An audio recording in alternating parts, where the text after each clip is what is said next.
31 जुलाई सन 65 के वाणी संदेश की दूसरे पेज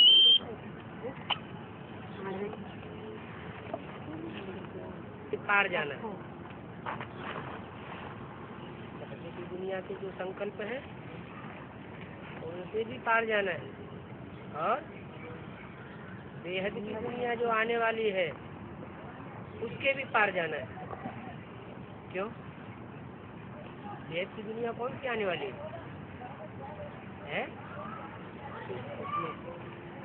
ये नई दुनिया आने वाली है वो हद की है या बेहद की है? बेहद की दुनिया है, लेकिन हमको अभी तो शुभ संकल्पों वाली दुनिया से भी पार जाना है, शांति धाम में जाना है। वहाँ तो शांति ही शांति है। बाकी हद और बेहद का सुख यहाँ है। दुनिया में हद का सुख भी है, कौन सा?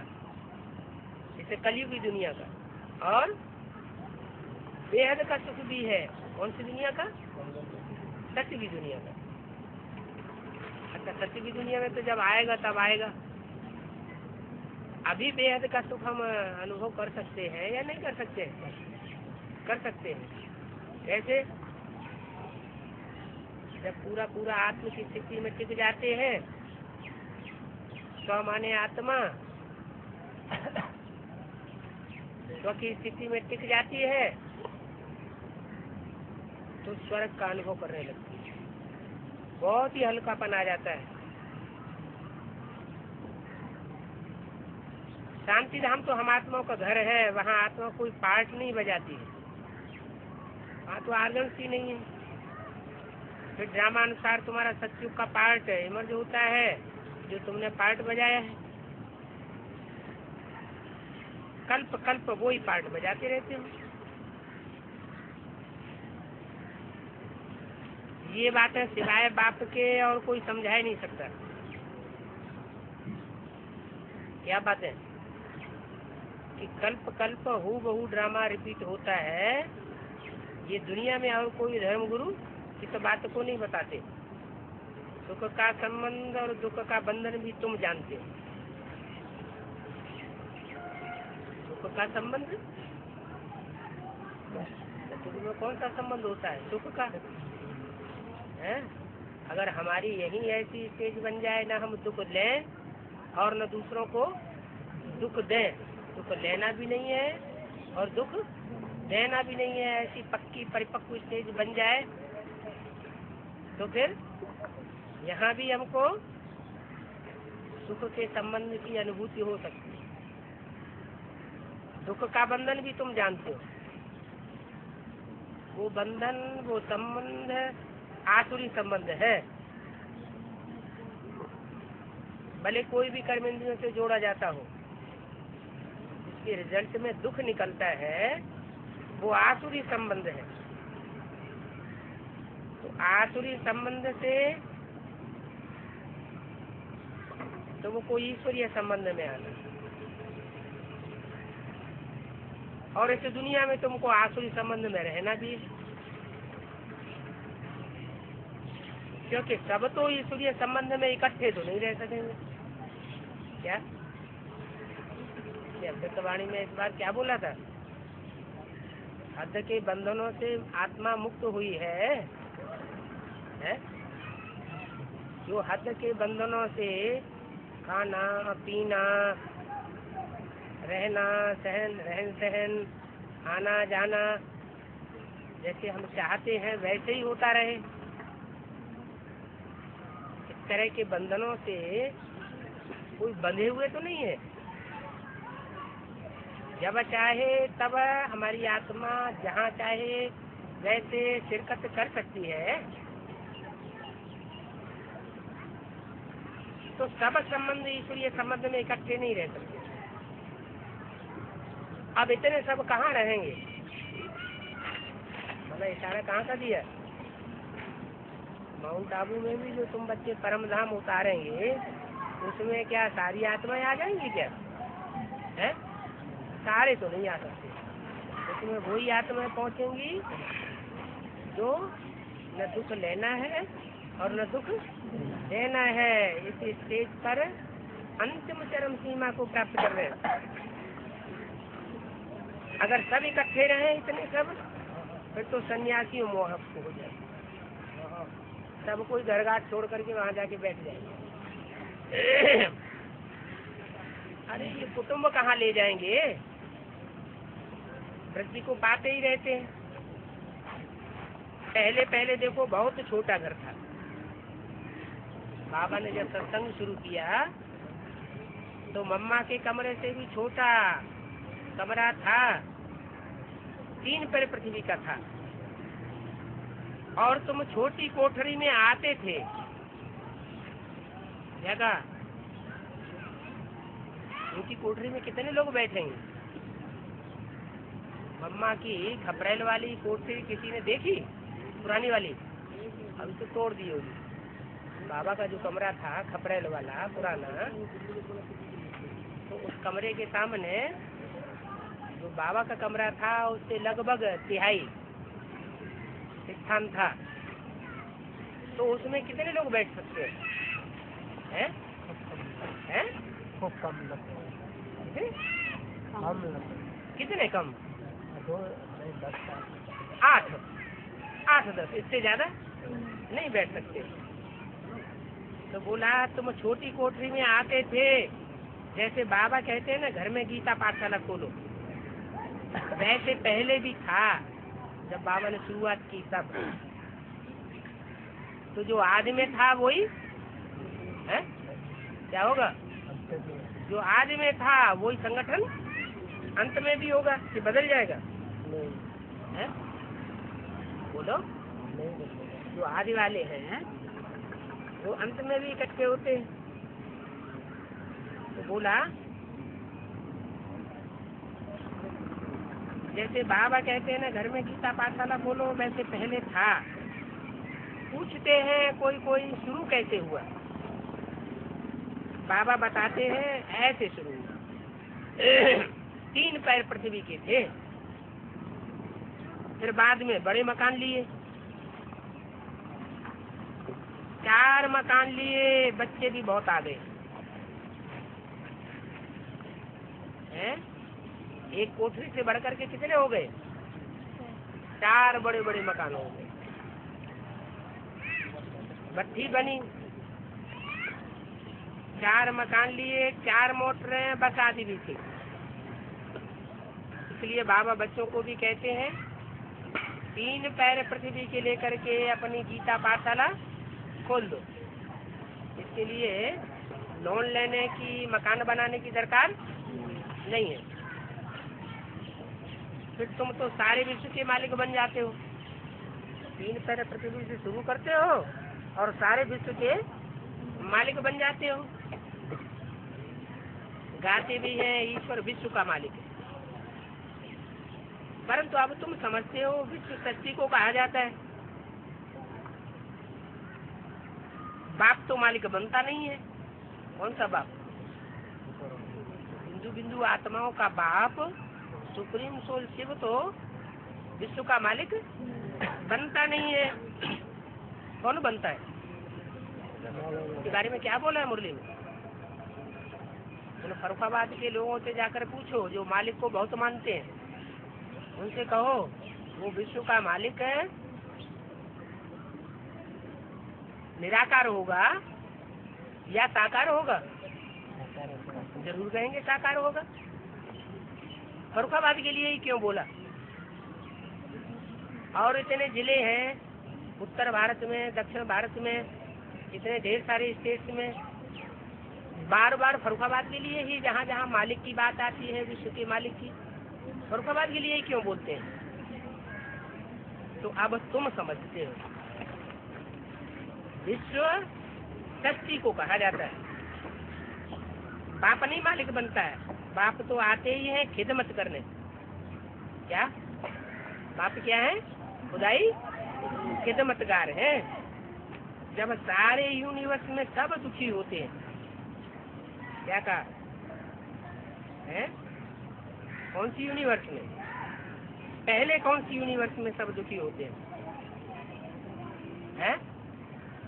पहले दुख की पराकाष्ठा कौन सी यूनिवर्स में होगी, कौन से विश्व में होगी? पहले दुख की पराकाष्ठा जो ब्राह्मणों का विश्व है, बेसिक वालों का नहीं। उनको तो बुद्धि में ही नहीं बैठा हुआ है कि कौन पढ़ाई पढ़ता है और कौन पढ़ाई पढ़ाने वाला है। लेकिन जिनकी बुद्धि में बैठा है एडवांस वालों की, उनके लिए बोला जब सारे यूनिवर्स में सब दुखी हो जाते हैं। कौन सी यूनिवर्स में? ब्राह्मणों के बेहद यूनिवर्स है, एडवांस पार्टी में जब सारे ही दुखी हो जाते हैं। सारे का मतलब क्या हुआ है? जो यज्ञ के आदि में छोटी सी कोठरी में बैठते थे वो भी दुखी हो जाते हैं, सब दुखी हो जाते हैं। तब ये गार्डली यूनिवर्सिटी खोली जाती है। तो सारी यूनिवर्सिटी के लिए यह कॉलेज है। क्या कहा? जो 8 की यूनिवर्सिटी खुलती है पहले पहले, वो का किसके लिए है? वो सारी यूनिवर्सिटी के लिए है। ये कॉलेज है, सबको सदगति मिलती है और दुर्गति में भी यह जाते हैं। क्या कह दिया हैं? कौन जाते हैं? कौन जाते हैं? इसकी सबसे जास्ती दुर्गति, उसकी सबसे जास्ती सदगति। ये नियम बना हुआ है। जो जितना नीचे गड्ढे में जाएगा उतना ही ऊपर है, ऊपर उठेगा। तो बोला सबको सदगति मिलती है, दुर्गति में भी यह जाते हैं। यह माना कौन? ये जो परमात्मा के आदि बच्चे हैं वो जाते हैं। सूक्ष्म वतन, मूल वतनवासी वो तो दुर्गति में नहीं जाते। क्या कहा? जब सूक्ष्म वतनवासी बन जाते हैं, माना स्कूल कॉलेज जिनका छूट जाता है, उनकी तो दुर्गति की बात ही नहीं। और जो मूल वतनवासी है वो भी दुर्गति में नहीं जाते। माना परमधाम की स्टेज जो है, माउंट आबू में जो संगठन तैयार होगा छोटा सा, पहले पहले वो नहीं जाते, उससे पहले की बात है। तो इस यूनिवर्सिटी से सारे यूनिवर्सिटी का कल्याण होता है। ये बातें कोई भी शास्त्रों में नहीं है। तो कोई शास्त्र वाले इन बातों को समझे। सब मनुष्यों की गति सदित करने के लिए बाप कहते हैं मुझे आना पड़ता है। कौन कहते हैं?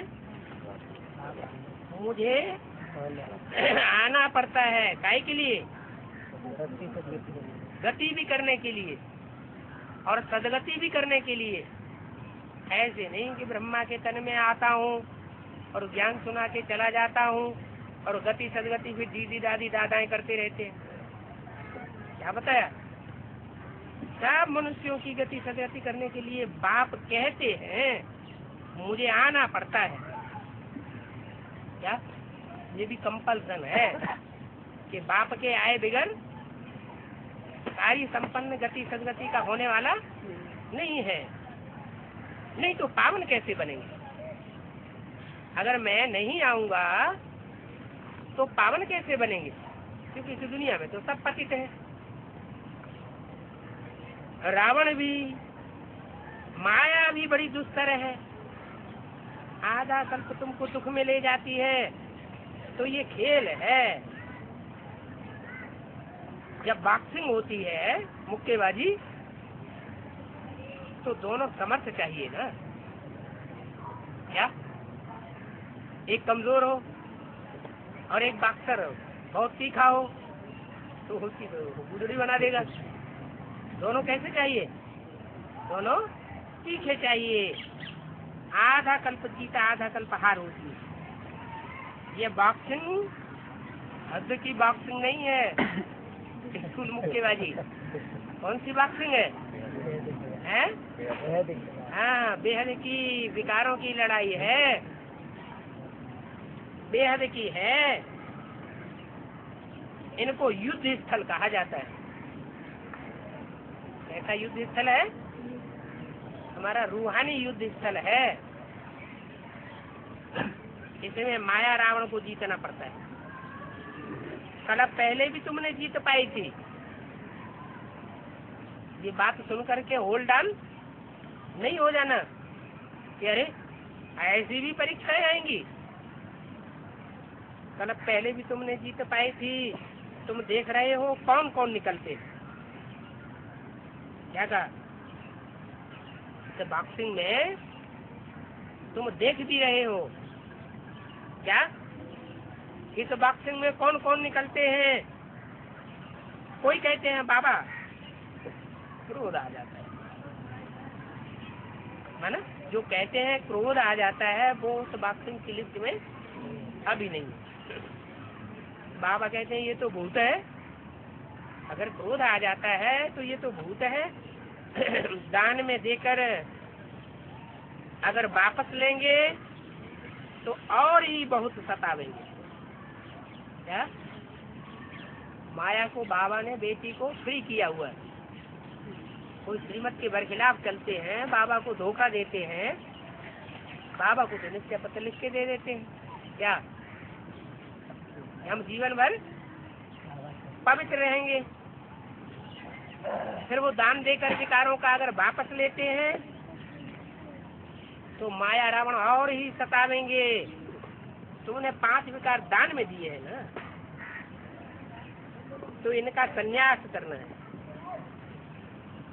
संन्यास माने सिर्फ न्यास नहीं, न्यास माने छोड़ना सामान्य तौर पर, और संन्यास माने संपूर्ण छोड़ना है। न मनसा न वाचा न कर्मणा ग्रहण करना। बाकी घर बार छोड़ भाग जाना ये तो पाए।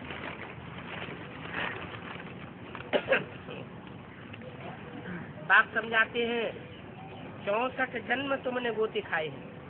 क्या है? क्या कहा? 64 जन्म गोते खाने के लिए 63 जन्म होते हैं। 63 जन्म सुने थे या 64 जन्म सुने? 63 जन्म।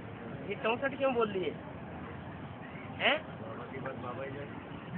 वो पुरानी पतंजलि की किताब है, उसने बोला त्रेता में 13 जन्म। वो तो मम्मा बाबा के समय की बात हुई। क्या माना? मम्मा बाबा जैसी जो आत्मा है वो त्रेता में 13 जन्म लेती है। सच में उनके 8 ही जन्म होते हैं। लेकिन तुम्हारे लिए ये बोला कि तुम दुख की दुनिया में कितने जन्म लेते हो? 64 जन्म। तो 64 जन्म तुमने गोते खाए, यानी तुम्हारे गोते खाने के लिए 1 जन्म और बढ़ोतरी हो जाता है। अब 1 जन्म पवित्र बनो हैं। उनके त्रेता में 13 जन्म नहीं होंगे, 12 ही जन्म होंगे। क्योंकि त्रेता में तो 12 ही गद्दियाँ होती हैं, 13 गद्दियाँ थोड़ा ही होती हैं। हाँ, ब्रह्मा सरस्वती जैसी आत्मा है वो 13 जन्म ले सकती है। क्या? वो जो आत्मा है जो यज्ञ के आदि में थी और शरीर छोड़ गई, 50 वर्ष उनके कम हो जाते हैं साकार शरीर से। तो साकार शरीर से जिनके 50 वर्ष कम हो जाते हैं उनका वहाँ 1 जन्म बढ़ जाता है। तो तुमने 64 जन्म गोते खाए, अब 1 जन्म पवित्र बनो। इसमें आमदनी बहुत है। अगर इस 1 लास्ट जन्म में तुम पवित्र बनेंगे, है 1 जन्म की बात, 1 जन्म भी पूरा नहीं, उसमें बहुत सारी कट गई है, बहुत थोड़ा सा टाइम रह गया। कुछ आत्माओं का हिसाब पहले से होता है। द्वापर युग में भी पहले कौन आएंगे? 8 वाले आएंगे या बाद वाले आएंगे? 8 वाले आएंगे ना। तो जो पहले आएंगे उनके जन्म भी ज्यादा हो जाएंगे। तो अब 1 जन्म पवित्र बनो, इसमें आमदनी बहुत है, बड़ा वर्षा मिलता है, जबरदस्त प्राप्ति होती है। अब देखो दुश्मन सामने खड़ा है, क्या है? किसको सचेत कर रहे हैं? 8 को ज्यादा सचेत कर रहे हैं कि देखो दुश्मन तुम्हारे सामने खड़ा हुआ है। मल्ल युद्ध होती है ना, कंस और कृष्ण का मल्ल युद्ध भी शास्त्रों में दिखाया है ना। वास्तव में ये मल्ल युद्ध है इस समाज, क्या जो विकारी समाज है और जो निर्विकारी बाप संगठन स्थापन करते हैं, उसके बीच ये मल्ल युद्ध है। कहाँ की बात है, देखो कहाँ ले गए है। यहाँ की बात, बाप जो बेहद की दुनिया स्थापन करते हैं, बेहद का संगठन यूनिटी बनाते हैं, है उसकी बात। अब देखो कहाँ की बात कहाँ ले गए हैं। कृष्ण की कंस के साथ युद्ध कैसे होगी? कंस कौन सी युग में होता है? कलयुग। और कृष्ण सतयुग में होता है। ये तो माया रावण है।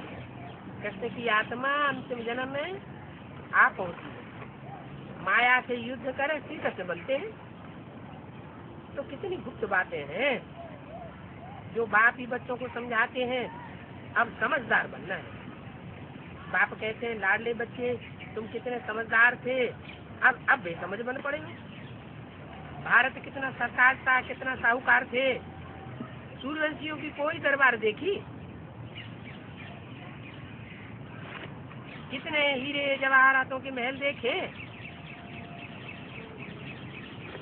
यहाँ भी तो दरबारें होती है ना। आपस में संत से मिलते थे, नंबरवार बैठते थे। बुद्धि से काम लो। वहाँ आपस में मिलते होंगे तो उन्हों की दरबार कैसी होगी? कौन आपस में मिलते होंगे? कहाँ की बात है? जो सत्य की नई दुनिया का, स्वर्णिम नई दुनिया का पहला फाउंडेशन पड़ेगा, उसमें संगमयुगी राधा और संगमयुगी कृष्ण आपस में मिलेंगे तो ना। मिलते होंगे तो उनकी दरबार कैसी होगी? रात की बातें देखने में नहीं आती क्या? उनके लिए दिन है कि रात है? जो उस स्टेज में पहुंच जाते हैं उनके लिए तो दिन है और दुनिया के लिए रात है। तो उनकी दरबार रात की बातें देखने में नहीं आती, रोशनी ही रोशनी रहती है। इसलिए जब रात मनाते हैं भक्ति मार्ग में तो कितना चकाचौंध कर देते हैं। ऐसे लगता है जैसे रात में ही उजेला ही उजेला हो गया। रात की बातें देखने में नहीं आती है, रोशनी रोशनी रहती है। साइंस काम तो आती है ना। कहाँ? जो स्वर्णिम सतयुग होगा, राधा कृष्ण की जो दुनिया होगी, जहाँ वो आपस में मिलेंगे, वहाँ साइंस काम में आवेगी, गुम नहीं होती है। सूर्यवंशियों की तो बात ही मत पूछो। तुम कितने सौभाग्यशाली। कौन है? कौन सौभाग्यशाली? जो सूर्यवंशी 8 निकलेंगे वो तो कितने सौभाग्यशाली हो। जो तुम ब्राह्मणों का हीरो हीरोइन का पार्ट है। वो 8 निकलेंगे,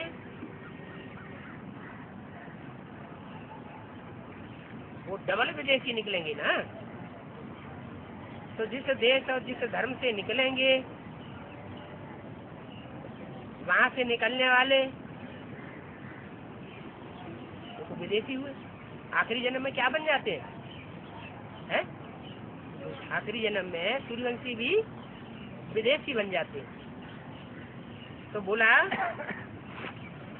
तुम ब्राह्मणों का हीरो हीरोइन का पार्ट है, माने अपने अपने ग्रुप में तुम हीरो का पार्ट बजाने वाले हो।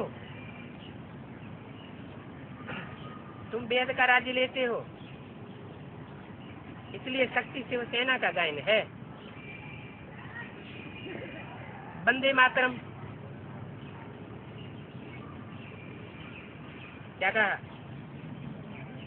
वंदे मातरम गाया जाता है जो बाबा की श्रीमत पर ज्ञान कलश धारण कर भारत को स्वर्ग बनाने के लिए निमित्त बनते हैं, सड़क का द्वार खोलते हैं। वो फिर कहते हैं नारी नरक का द्वार है। कौन? सन्यासी कहते हैं कि नारी नरक का द्वार है। 31 जुलाई सन 65 की वाणी का तीसरा पृष्ठ। वो है शंकराचार्य जो कहते हैं नारी नरक का द्वार है, वो है शंकराचार्य। और यह यहाँ है कौन? शिवाचार्य। ये घर घाट हद में छोड़ना नहीं सिखाता है। ये कहते हैं मैं जगत का सुधार करता हूँ। वो शंकराचार्य भी 4 हो गए हैं। क्या? वो जो शंकराचार्य हैं वो चारों कोनों में 4 मठ स्थापन किए। उनके हेड से कितने हो गए? 4 मुख्य धर्म है ना, तो 4 हो गए। इनका भी आपस में झगड़ा बना रहता है। इनका उन शंकराचार्यों का भी क्यों लगा दिया? माने जब स्थापना होती है तो स्थापना होने से पहले झगड़ा तो तुम्हारा भी चलता है। आजकल दुनिया में काहे के झगड़े चल रहे हैं? गद्दी के लिए, अधिकार के झगड़े चल रहे हैं। तो ये फाउंडेशन कहाँ पड़ता है? फाउंडेशन सारा ब्राह्मणों की दुनिया में पड़ता है। ब्राह्मणों की दुनिया में भी, एडवांस नॉलेज वालों की दुनिया में पहले फाउंडेशन कहा जाता है, बेसिक नॉलेज वाले तो बाद में।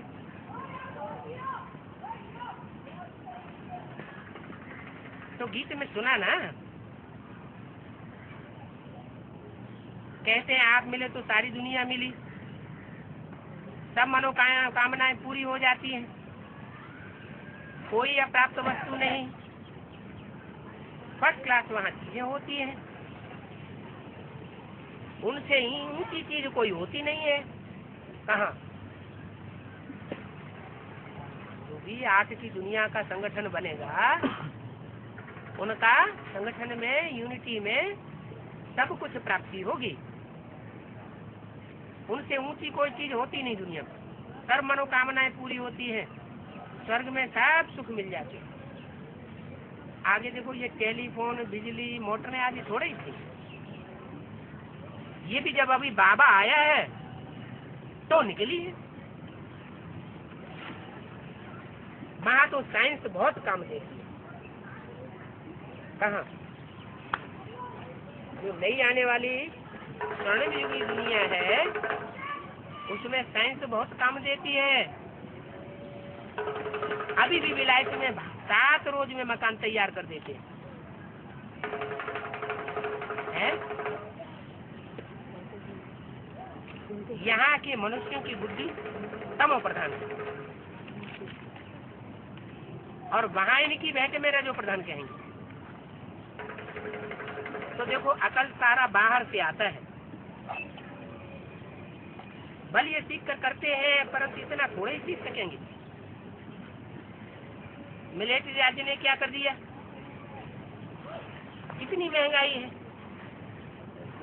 महाभारत की कहानी है। महाभारत लड़ाई क्यों लगी? क्या हुआ? ये तो कोई जानते ही नहीं। और तुम जानते हो कि दुनिया को इससे बदलना होता है।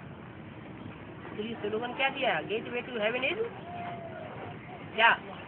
महाभारत। महाभारत गृह युद्ध से जो पसार नहीं होगा वो विश्व की बादशाही नहीं ले सकता।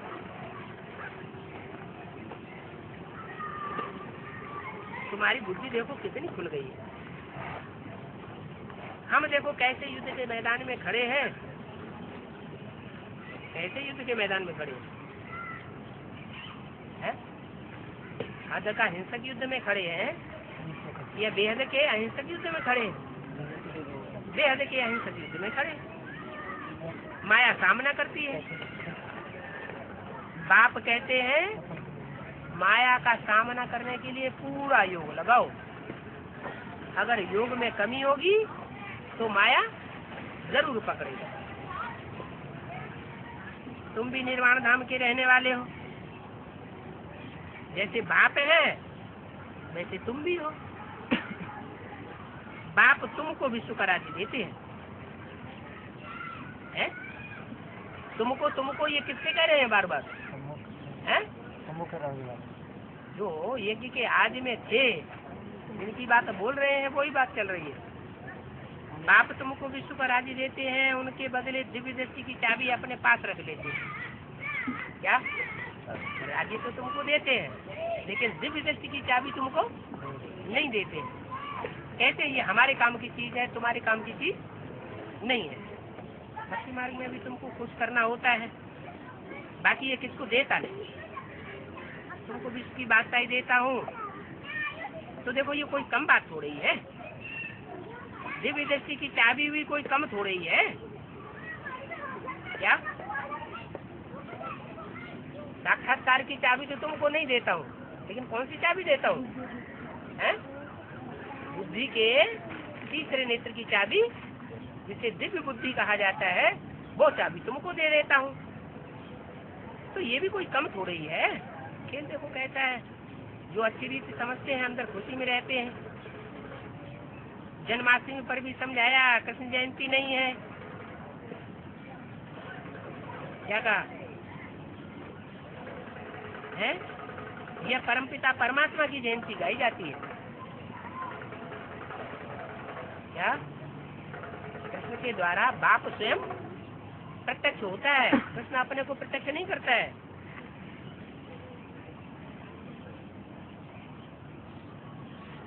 तो पहले कृष्ण की जयंती मनाते हो,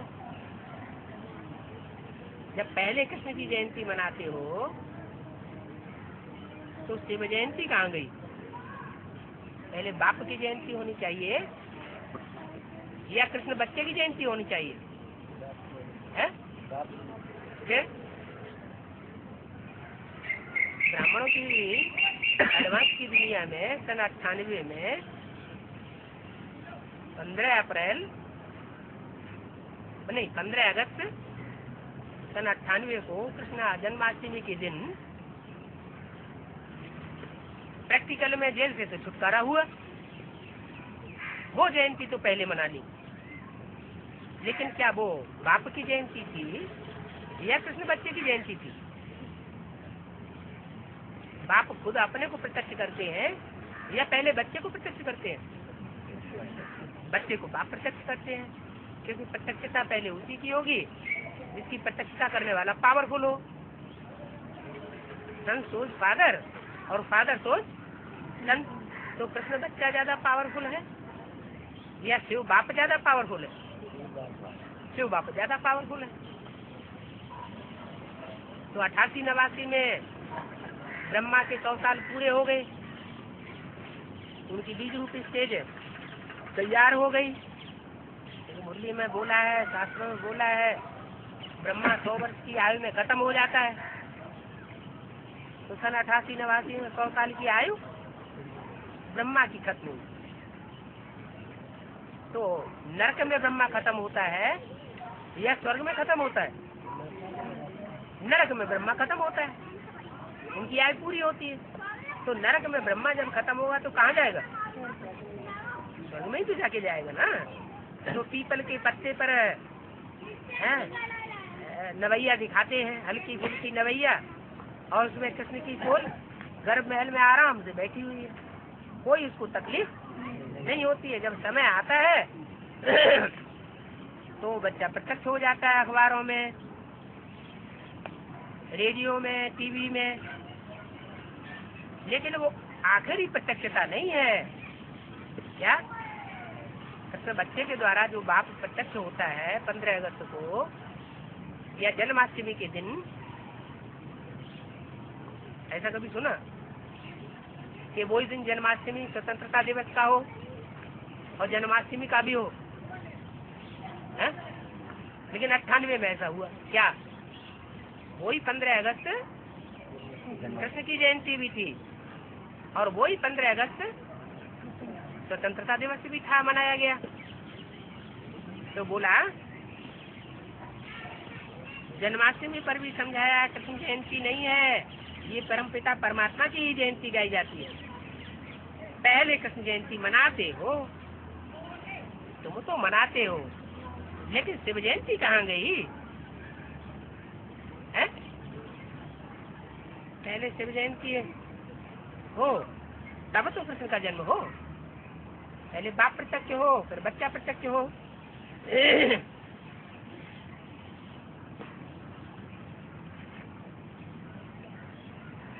शिव जयंती के बाद है कृष्ण की जयंती।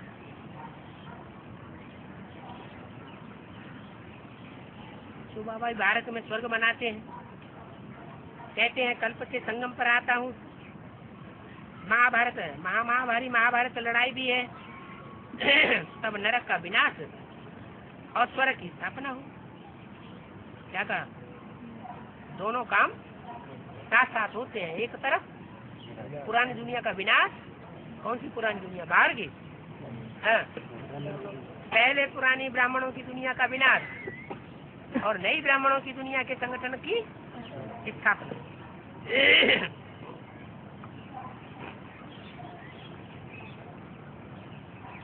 शिव बाबा शिवालय स्थापन करते हैं। क्या जो भी 8 का संगठन स्थापन होगा, वो 8 किसको मानने वाले होंगे? हैं? एक शिव बाबा, दूसरा भले वो अलग अलग धर्मों से कलेक्ट किए जाते हैं, आखिरी जन्म में चले जाते हैं, डबल विदेशी बन जाते हैं। तो ऐसा कलेक्शन बनता है उनका कि वो पक्के सूर्यवंशी बनकर के संसार में प्रत्यक्ष होते हैं। शिव बाबा शिवालय स्थापन करते हैं और रावण वैश्यालय बनाते हैं। क्या शिव बाबा शिवालय स्थापन करते हैं, जिस शिवालय में एक शिव की पूजा करते हैं सारे देवता। चारों तरफ और दूसरे दूसरे देवताओं की मूर्तियां रखी रहती है और बीच में शिव बाबा होता है। तो किसके ध्यान में है? सब किसके ध्यान में है? तो शिव बाबा तो शिवालय बनाते हैं जहाँ एक शिव की पूजा होती है, और रावण वैश्यालय बनाते हैं। वैश्याएं क्या करती है? आज एक आ जाएगा, उसकी पूजा करेंगे, कल दूसरा आ जाएगा, फिर उसकी पूजा करने लग पड़ेगा। तो शिवालय और वैश्यालय ये बनाने वाला एक शिव बाबा है। जिस बाप शिव की महिमा है, उनकी जयंती नहीं मनाते। क्या कहा? ये कब की बात है? 75 से पहले बाप का जो 75वां वर्ष मनाया गया, उससे पहले शिव जयंती की छुट्टी नहीं होती थी। शिव जयंती मनाने का त्योहार भारत में नहीं मनाते। तो जब से बाप का 75वां वर्ष हुए तो शिव जयंती की छुट्टी भी होने लगी। तो बोला है जिस बाप शिव की महिमा है, उनकी जयंती नहीं मनाते। कब की बात? 75 से पहले की बात बताई, क्योंकि ये वाणी कब की है? 65 की। कृष्ण की जयंती धूमधाम से मनाते हैं। जिससे कृष्ण ने पद पाया, उनका किसको पता ही नहीं है। कृष्ण के बाप को गुम कर दिया और कृष्ण को संसार में प्रत्यक्ष कर दिया। वास्तव में शिव जयंती ही मुख्य है। क्या भले दुनिया नहीं मानती है शिव जयंती को, कृष्ण की ही जयंती मानती है, लेकिन वास्तव में शिव जयंती मुख्य है। बाकी तो मनुष्य जन्म लेते ही रहते हैं। रामकृष्ण आदि सब क्या है? मनुष्य ही तो है। जो पूज्य देवी देवताएं थे, वो ही फिर पुजारी बनते हैं। तो तुम्हारी बुद्धि में सारा राज है, तो भी नंबरवार पुरुषार्थ अनुसार है। बाबा तुमको समझाते हैं।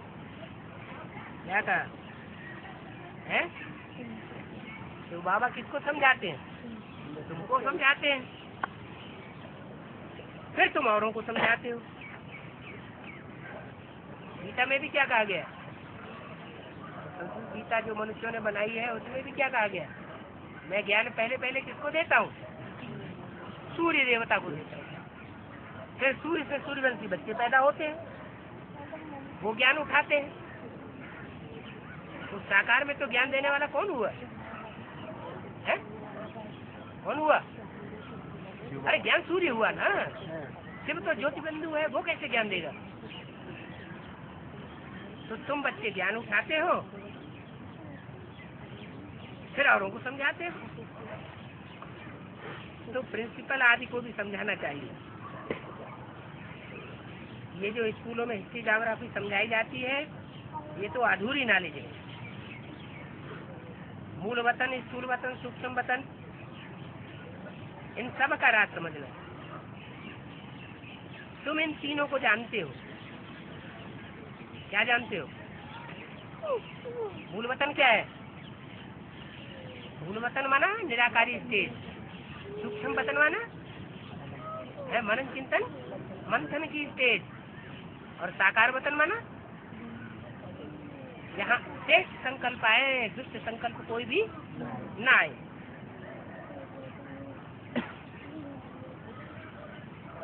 तुम जानते हो। बाकी अंग्रेजों मुसलमानों औरों की हिस्ट्री ज्योग्राफी लेकर बैठ गए। क्या कहा?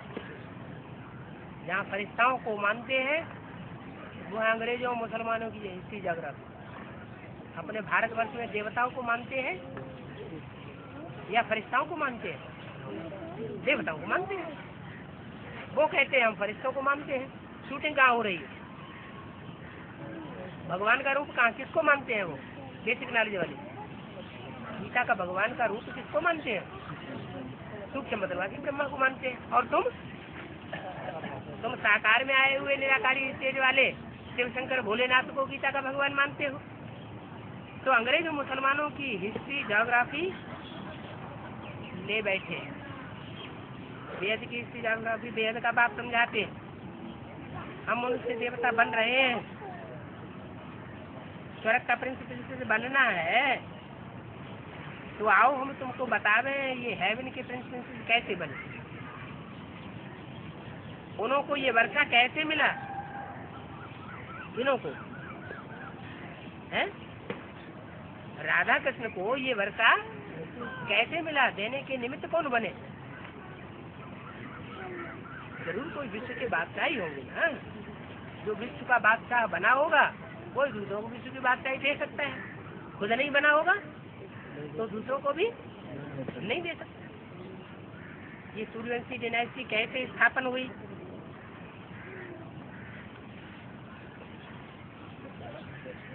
और किसने स्थापन किया है? अरे ज्ञान का युद्ध हुआ ना, विकारों का युद्ध हुआ ना। उस युद्ध में जिन्होंने जीत करके दिखाया उनकी राजधानी स्थापन हो गई। और जो हार गए बाहुबल में चले गए उनकी राजधानी नष्ट हो गई। तो ये किसने स्थापन किया है? अगर ये नॉलेज है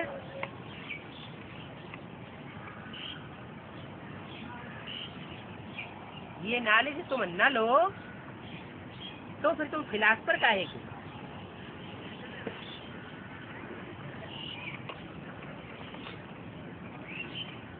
यह तो एक है तो मनन चिंतन मंथन करने वाला, फिलासफी में जाने वाला। डिग्री लेते हैं ना तो नई बात निकालते हैं ना मनन चिंतन मंथन करके। तो बोला ये सूर्यवंशी डायनेस्टी कैसे स्थापन हुई और किसने स्थापन की? अगर ये नॉलेज न लो तो तुम फिलासफर काहे थे?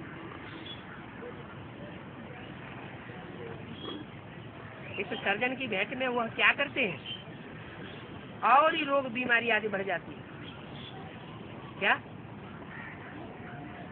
इसमें जो दुनियावी सर्जन आदि हैं, डॉक्टर आदि हैं, वो जितनी जितनी डॉक्टरी निकालते जाते हैं उतनी ज़्यादा बीमारी बढ़ती जाती है, दवाएं भी बढ़ती जाती हैं, दुकानें भी खुलती जाती हैं और मरीज भी बढ़ते जाते हैं। तो फायदा क्या हुआ?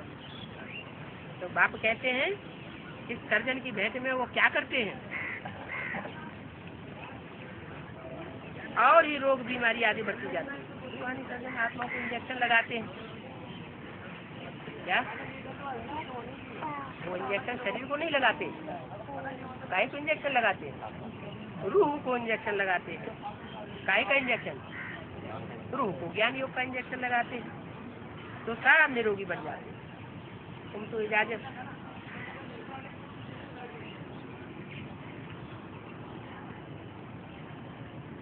इजाफा करते हो। तो समझाने की इच्छा चाहिए। ये जज आदि भी क्या जजमेंट करते हैं? धर्मराज बाबा तो बिल्कुल एक्यूरेट है। आजकल के जो जज बैठे हुए हैं वो तो मुकदमों को लंबा लंबा लंबा लंबा करते चले जाते हैं। सारी जिंदगी हो जाती है, फैसला हो नहीं पाता, और फैसला करते भी हैं तो विपरीत फैसला कर देते हैं। जिसने पाप किया है उसको जेल में नहीं डालते हैं, और जिसने पाप नहीं किया है उसको जेल में डाल देते हैं। तो उनके ऊपर तो देखो कोई है नहीं, इनके ऊपर धर्मराज बाप के ऊपर। यहाँ तो एक दो के ऊपर है।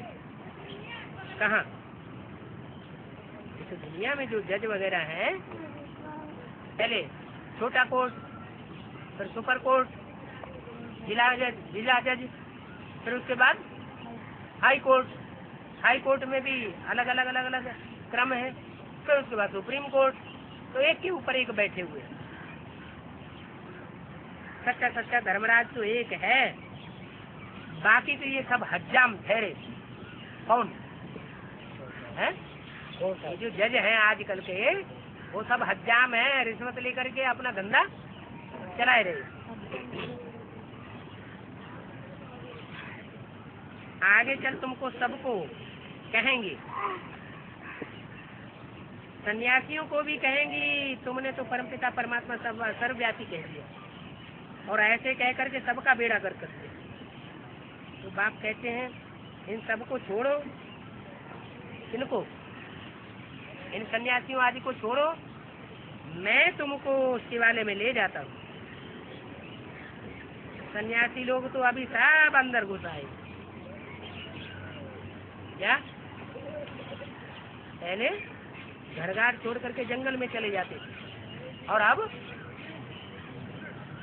पहले माउंट आबू में थे तो जंगलात था ना माउंट आबू। फिर बाद में क्या हुआ? हमें शहरों में घुस पड़े, बड़ी बड़ी महलमारियां अटारियां बना ली। भले मुरली में बाबा ने बोला है कि अब तो विनाश का टाइम है, अभी प्रॉपर्टी नहीं बनानी है। बनानी है, अपना मान मर्तबा बढ़ाना है, और शिव बाप का मान मर्तबा घटाना है। उनका धंधा ही ऐसा है। तो सन्यासी लोग सब अंदर घुसा, कहते हैं हमने घर बार छोड़ा। करोड़ों रुपया अंदर इकट्ठा कर रहे हैं। क्या? एक तरफ करोड़ों रुपया इकट्ठे करते रहते हैं, और दूसरी तरफ कहते हैं हमने घर बार छोड़ दिया है। तो ये उनका संन्यास हुआ क्या? संपूर्ण न्यास हुआ ना? हुआ क्या? तो देखो हम तो क्या बनते हैं। अच्छा, मीठे मीठे सतो प्रधान समझदार बच्चों प्रति बाप दादा का याद प्यार गुड मॉर्निंग। रूहानी बच्चों की रूहानी बाप की नमस्ते।